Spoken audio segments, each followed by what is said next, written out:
The most important changes in life rarely come easy, and changes that come easy are rarely important. The world changes constantly. Movements rise, governments fall, nations spill blood, and peace often isn't so peaceful as one might have hoped. But all across history, there's no way to make change more decisively and at a higher cost than rebellion. From popular uprisings that bring the masses crashing down upon their leaders, to armed revolutions that can topple governments, to revolts that survive only long enough to be brutally put down, rebellion has both the power to start great wars and to end them. In this installment of our ongoing Art of War series, we're gonna make rebellion our focus of the day. We'll dive deep on the nature of rebellion itself, what causes the spark, why it's worth fighting for, and how it can take root in a way that will actually succeed. We'll draw on some of the most iconic acts of rebellion across history, and we'll look closely at worldwide cases where a deep rebel spirit is still alive today. When it has all gone wrong, sometimes the whole damn thing needs to go up in smoke. And today on WarFronts, we're going to learn all about it.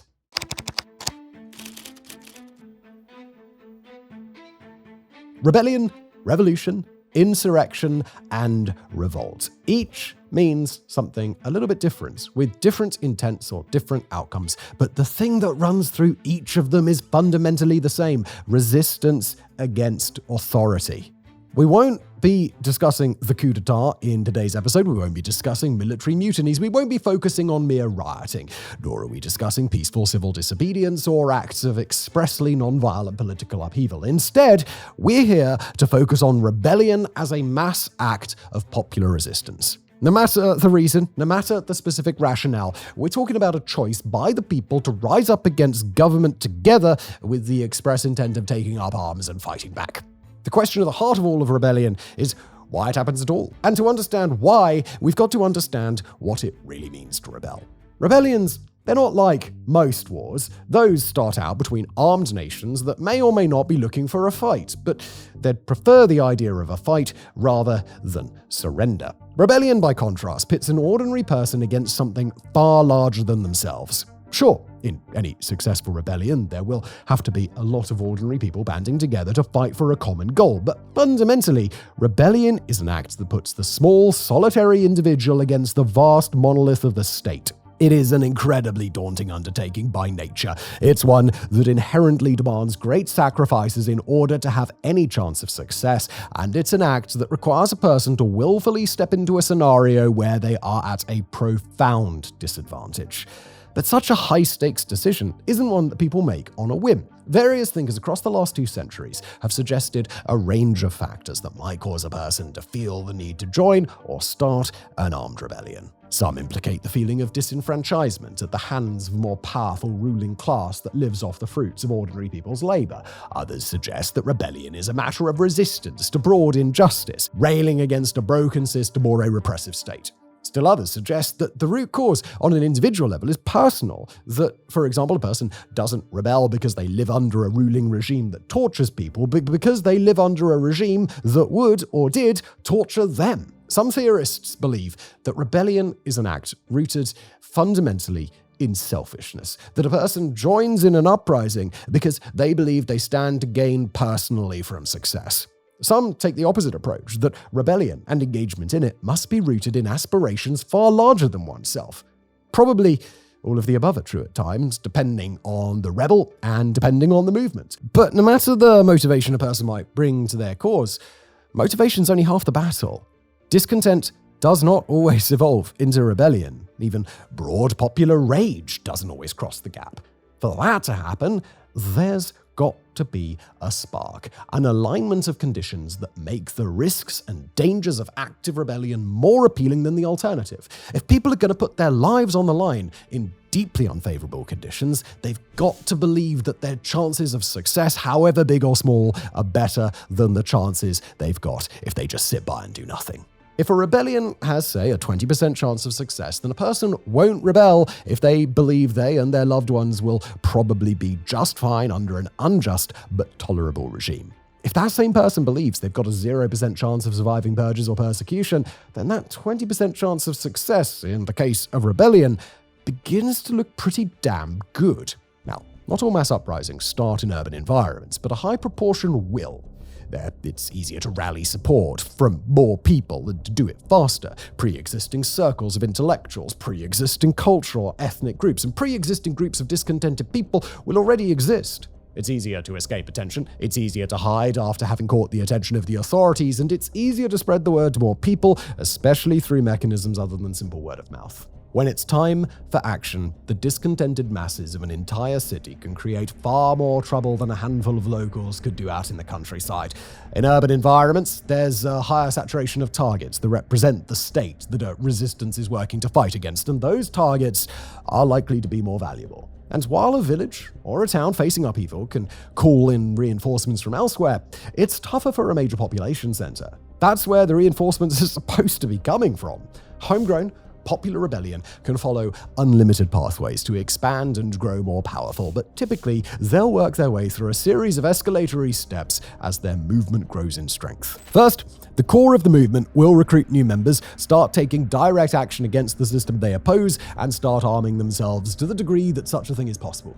If their movement can draw popular support, they may begin engaging in bigger shows of strength, fomenting a larger-scale uprising in their immediate local environment. Then inevitably start to draw more and more attention from a regime that will almost always hold advantages in armament, combat training, intelligence collection, and more. At that stage, one of two things will happen to a burgeoning rebel movement. It'll either answer the increased pressure with its own growth in numbers or weaponry or infiltration, or it'll be forced to react either by going underground or by vacating the area where pressure is strongest. Some rebellions evolve into full-fledged resistance movements operating in decentralized ways, relying on their mobility and secrecy to cope with smaller numbers or lower combat potential, and expecting to win by playing the long game. In other cases, rebellion will evolve into full-on revolution, accelerating in size and force at a pace that a regime simply cannot keep up with. Of course, that's not to say that all rebellions succeed. Far from it, in fact, and across history, a majority tend to fail.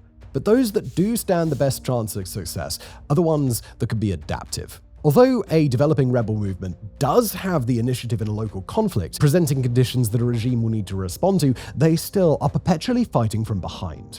Those that can modify their tactics and strategy as they go and correct deficiencies as those deficiencies are exposed are the ones that are more likely to succeed. A resistance movement that tries to take root in the cities but can't escape the regime's secret police will move to the countryside and adopt guerrilla warfare tactics. A resistance movement that has an easy time drawing support but a hard time finding any weapons will adjust its goals to foment large-scale acts of protests and incite public insurrection rather than trying to go toe-to-toe with the authorities. As for the potential outcomes for a rebel movement, there are 5 categories that we can draw on. Total victory, also known as regime change, peaceful settlement, stagnation, defeat, and reintegration, as well as total defeat, also known as annihilation. In the case of total victory, a rebellion eventually morphs into a successful revolution, overthrowing the ruling system that preceded it and gaining full control over the destiny of their nation. Often, this stage comes with its own pitfalls. Just check in with countless dictators around the world today who came to power at the helm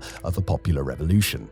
In the peaceful settlement option, a rebel movement could force its host regime to the negotiating table, extracting a meaningful change in their situation, and probably amnesty for their actions in exchange for the regime getting to retain their overall power.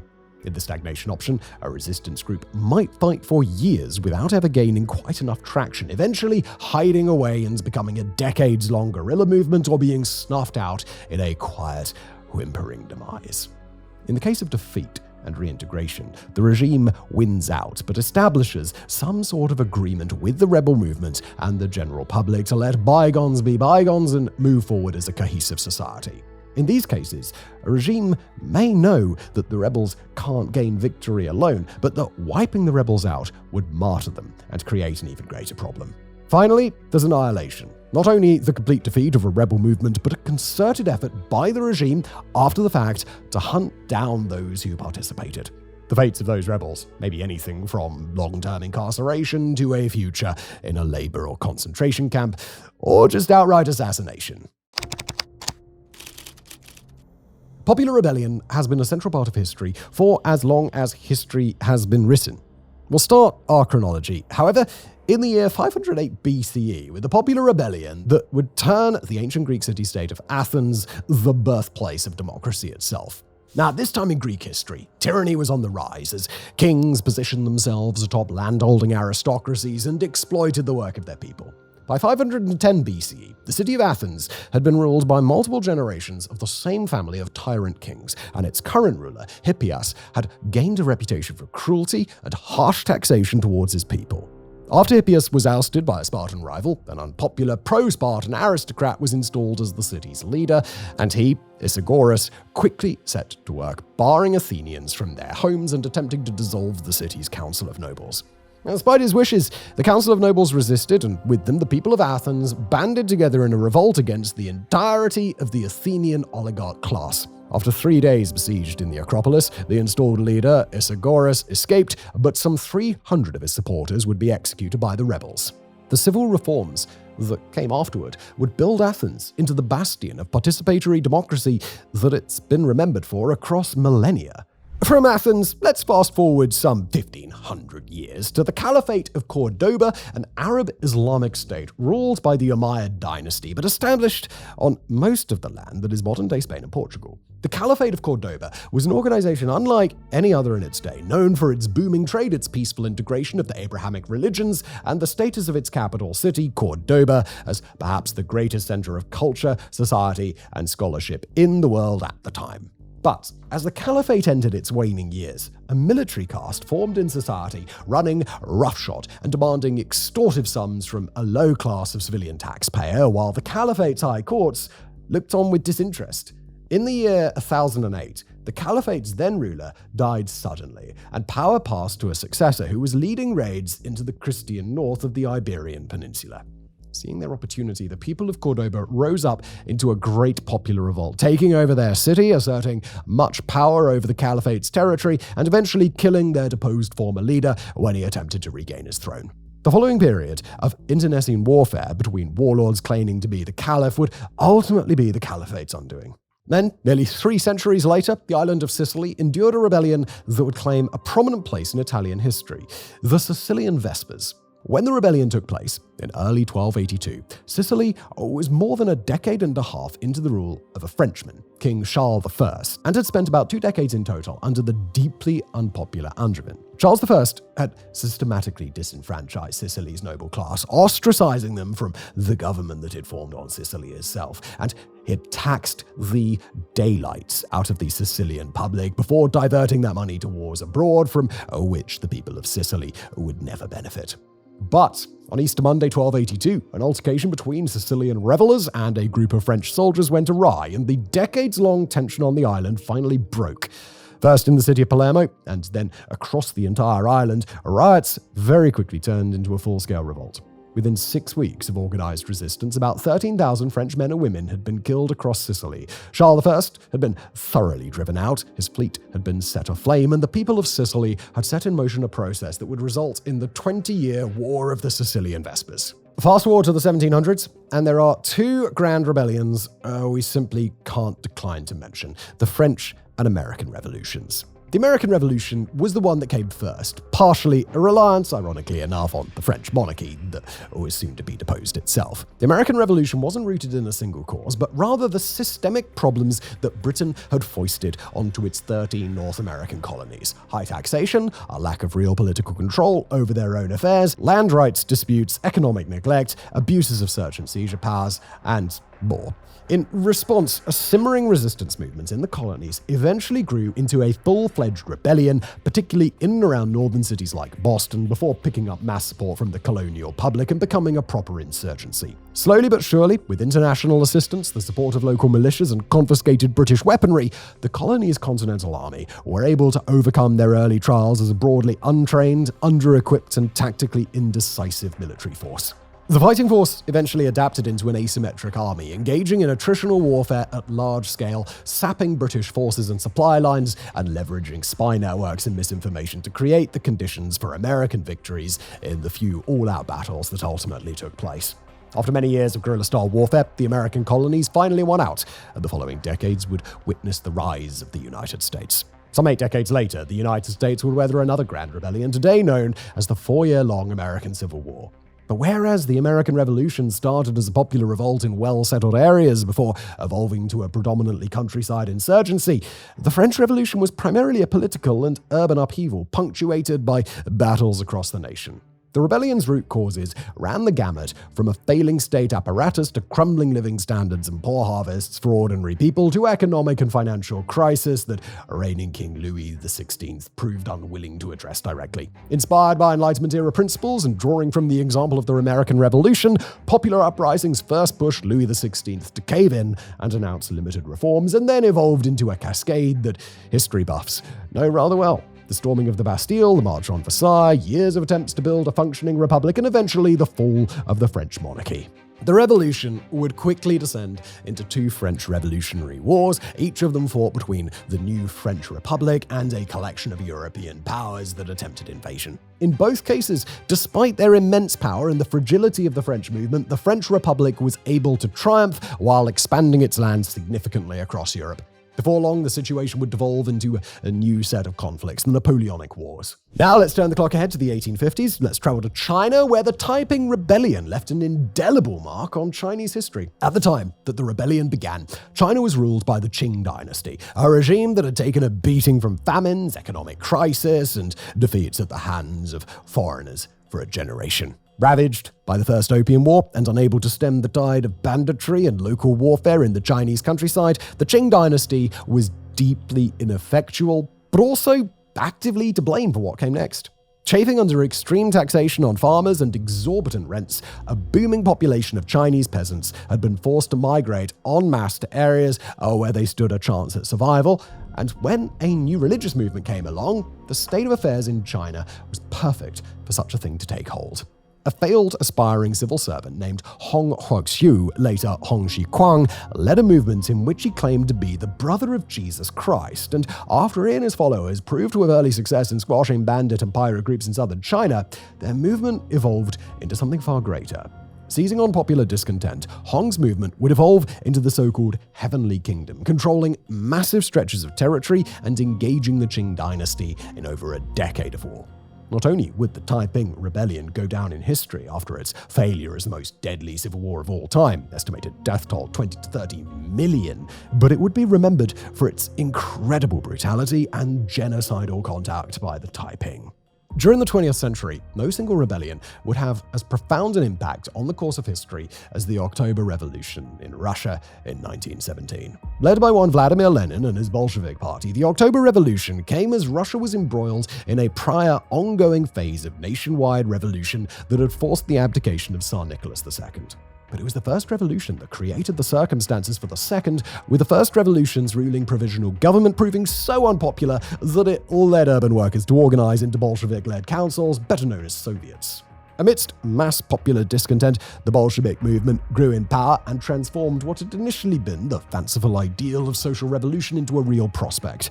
Seeing the weakness of the provisional government, the Bolsheviks, led in their cause by Leon Trotsky, began clamoring for armed revolution, and when the provisional government attempted crackdowns, the Bolsheviks responded with full-scale rebellion. Joined by tens of thousands of Russian soldiers, the October Revolution would spiral into the Russian Civil War, eventually resolving in 1922 with a total Bolshevik victory and the declaration of the Soviet Union. And finally, we turn to arguably the other and most pivotal rebellion of the 20th century, the Iranian Revolution of 1979. Before the revolution, Iran had been ruled by the Pahlavi dynasty, a royal family that had held power since 1925. But despite its strong Cold War relationships with the Western Bloc, and particularly the United States, the imperial state of Iran was deeply unpopular at home. For over a decade, Pahlavi attempts to implement social change were met with deep and bitter resistance from the country's intelligentsia, its urban working population, and its religious fundamentalists. As the imperial government's corruption alienated more and more people, those people came to ally themselves with Iran's cleric class, particularly one Ayatollah Ruhollah Khomeini, who had been exiled from the country for his statements against the Shah. As Iran's Islamic hardliners began to unify an anti-colonial, anti-capitalist, and pro-martyrdom sentiment, the role of Iran's Islamic jurists grew and grew, even as secular opposition movements grew stronger alongside them. The spark that lit the flame was the mysterious death of the Ayatollah's eldest son, allegedly at the hands of the Shah's secret police, and the protests after his death quickly grew into deadly rioting. The unpreparedness and indecisiveness of the Shah and the rapid growth of the resistance movement culminated when over 400 people burned to death in an arson attack on a theatre. The Ayatollah immediately blamed the Shah and his secret police. The public agreed, and after 5 more months of boiling rage, the Shah was forced to flee the country. The monarchy would collapse a month later. The military was forced to stand aside, and the Ayatollah took control of the new Islamic Republic of Iran.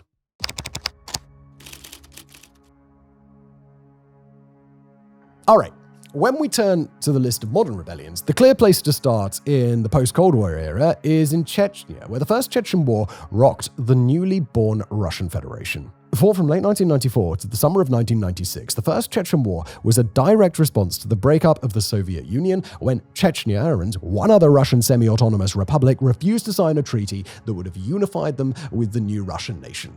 While that other republic, Tatarstan, eventually came around, Chechnya did not, instead hoping to establish sovereignty like the former Soviet socialist republics had, places like Ukraine or Kazakhstan or Armenia. When Russia responded to Chechnya's independence claim with violence rather than acceptance, a fierce Chechen rebel movement launched a harassment campaign against non-Chechen residents and fought numerous internal battles over the future of their republic. When Russia's attempts to covertly meddle in Chechen affairs failed, they came in guns blazing to find a Chechen insurgency that was more than prepared for their arrival.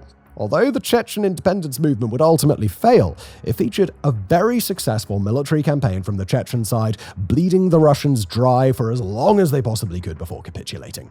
About a decade and a half after the First Chechen War's conclusion, a far larger wave of rebellion rocked the entire Middle East, and that wave of rebellion is better known as the Arab Spring. Uniquely, the unrest of the Arab Spring wasn't localized to a single nation, but it took place across nations that each had a few factors in common: repressing ruling governments, endemic corruption, and economic stagnation or decline.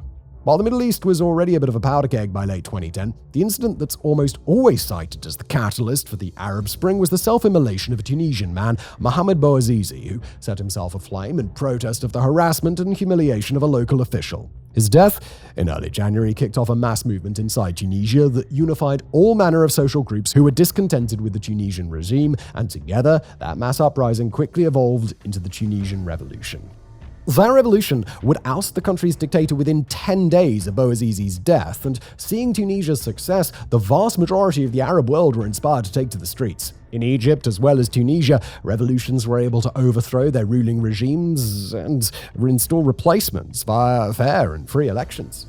Actually, in Egypt, that process would happen twice. Some would weather major protests that brought about meaningful social change, like in Algeria, Iraq, and Bahrain. In other nations like Morocco, Oman, and Jordan, ruling regimes managed to ride the wave but still granted major concessions to their people. Finally, in Libya, Yemen, and most famously Syria, the revolutions devolved into long and brutal civil wars, with 2 of those 3 wars still ongoing today.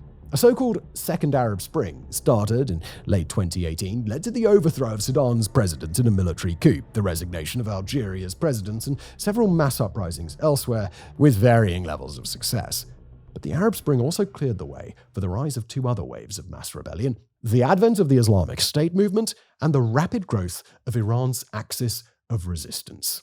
Now, when it comes to the Islamic State, we're not just talking about the organization that spread across Iraq and Syria during the Syrian civil war, better referred to as ISIS. Instead, we're talking about the global Islamic State movement, an organization that today boasts cells all across North and Sub-Saharan Africa, Central Southeast Asia, and more.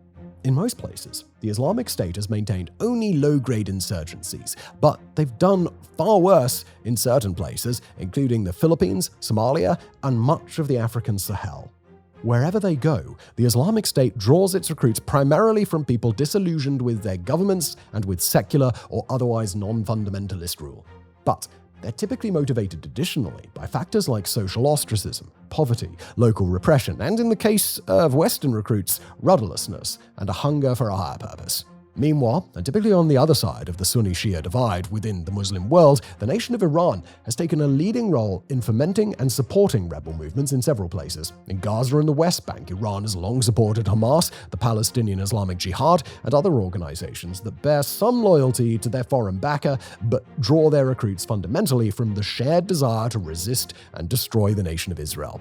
Iran has played a similar game in Lebanon, supporting the Hezbollah organization and growing it into the world's most militarily powerful non-state actor, while propping up long-running rebel militias in Iraq and Syria. They've also built up and directly supported the Houthi rebel organization, a movement that's been fighting Yemen's government since 2004, but only began capturing large portions of the country after starting to receive weapons from Iran in 2013 or 2014.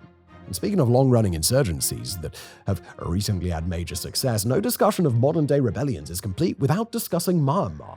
Located in Southeast Asia, this is a country that's never really been at peace since its independence in the late 1940s, with dozens of ethnic insurgencies popping up, fizzling out, or enduring in a low-grade conflict ever since. But after a coup in 2021 installed the country's powerful but corrupt and often openly repressive military, the Tatmadaw, at the head of the nation, a large popular uprising began in cities and towns that had formerly been far from the militias in the countryside. After a protest movement in the cities grew deadly and failed to gain parity with the Tatmadaw, thousands of predominantly young people fled into the countryside, in some cases to join the militias, but usually to informally partner with them and learn from them while developing their own armed wing of a rising resistance movement. Over the last year, the ethnic militias and the armed national resistance have showed the staggering results that can come when they join forces, and they've now pushed the Tatmadaw back to a few key cities and bases, running them out of most of Myanmar and isolating the few holdouts that remain. And finally, let's touch on the ongoing war in Ukraine. Not to claim that either Ukraine or Russia is facing any widespread homegrown revolts, at least not at the time of writing, but to discuss the contingency plans that the United States and NATO were working on with Ukraine before Russia's full-scale invasion began and in its first few days. Wind the clock back to 2022, and it was all but unthinkable that Ukraine could put up the 2.5-year defense that they've been able to. Instead, according to Ukrainian, American, and other global sources, the plan was for Ukraine to shift into a long-term insurgency, potentially leveraging material support sent by NATO nations. In the case of a complete territorial takeover, the goal for Ukraine would have been to transition into an irregular movement, drawing on popular fury at the conquest of their country by an over-aggressive neighbor, and potentially benefiting from public outrage if Russia attempted the sorts of counterinsurgency efforts that it had used in Chechnya or Syria. Luckily for Ukraine, that scenario never came to pass, but it was quite clearly on the table in the months preceding what was an entirely foreseeable conflict by the time it began. We said it before and we'll say it again. Rebellion has been a part of human history for as long as humans have recorded their history. Across time, the enemy, the mechanics of resistance, and the pathway to success have all changed, but the fundamentals of rebellion haven't changed any more than the fundamental roundness of the wheel. As time goes on, rebellion may be harder to foment, harder to stimulate, and harder to get away with as advanced but easily surveilled digital technologies make their way deeper and deeper into our lives. But the spark, the movement, and the prospect of revolution will always remain the same, and rebellion will remain inseparable from the art of war. Thank you for watching.